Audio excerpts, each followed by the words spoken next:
My years with Mercedes have been incredible, obviously. It's been an amazing roller coaster ride, but people forget that I was signed by Mercedes when I was 13. Every single race in Formula One since 2007, powered by Mercedes. It's been the biggest honor of my life working with all these incredibly intelligent and passionate people, you know, and creating new relationships and nurturing those so that we can have a better work relationship. It has enabled us to do what we've done. So I've been a part of history, and not a single one of us, I think, in the team will ever forget. I don't know if I'd be the person I am today if I went back and changed things. There were some really difficult times. Of course, you could say you want to get rid of the bad things, but the bad things are what enables me to do what I do today. They have helped build the character and the person that I am. So, no, I wouldn't change anything. Yesterday I had a day off, so yesterday was a day after a race and just chilled, you know, nothing major. But I like being spontaneous, so if I am not working, then I like being active. I like doing things. I like going out for runs. I like riding my motorbike. And then if I'm working, then, which is, you know, in pre-COVID, which was quite a lot, I was always in a different place. But I'm ready to do whatever, and to the best of my abilities. Haven't driven a go-kart since probably maybe 2009, 2010. I miss it. I do have cheat days.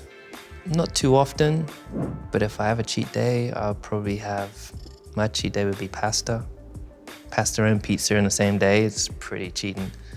But I don't do it too often because just I never feel good after it, if I'm really honest.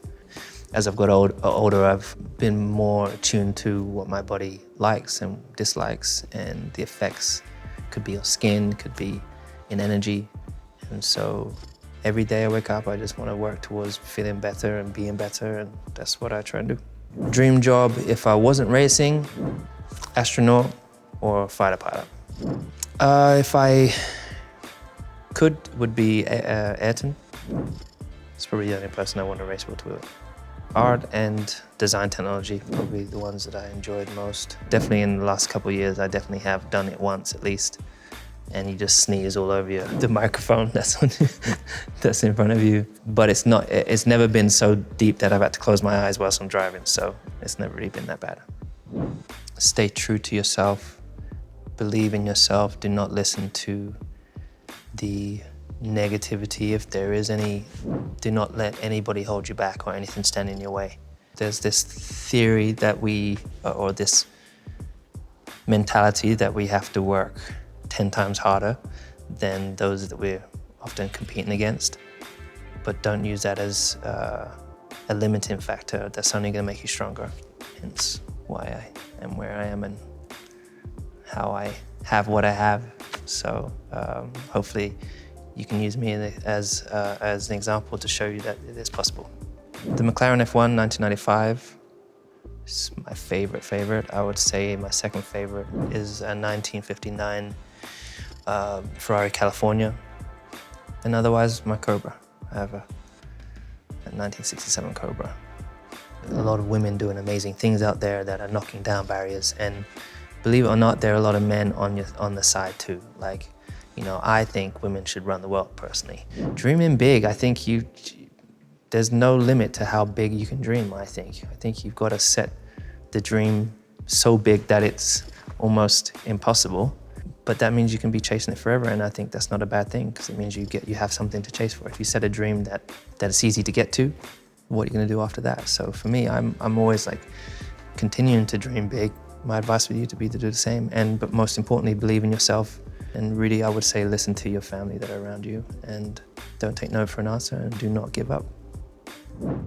Formula One's given me so much in terms of a platform, and it was my dream, so I had something to aim for. I think the journey naturally, particularly before Formula One, taught me the most. And I think, you know, when I was racing karting before, I was doing my passion and without fame and the pressures, so I could just enjoy.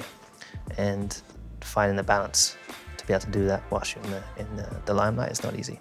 I think about what I'll do after Formula One lots. I speak to a lot of people, other athletes who have retired, athletes that are considering retiring. It doesn't faze me whatsoever. I'd speak to people and they're like, oh, keep doing what you're doing for as long as you can. I don't think there's anything that I can't do, if I'm really honest. So it's discovering what those are, and there'll be a list. It's prioritizing, putting which ones at the top. But there's plenty of things I can't do, like I'm terrible at tennis. But if I have some lessons, I bet you any money I can be pretty good. I just feel like whatever it is, if I apply myself the way I have to my job that I still do today and I have my whole career, I just honestly don't think there's anything that I can't do. So it's discovering what I'm passionate about and then hitting it hard.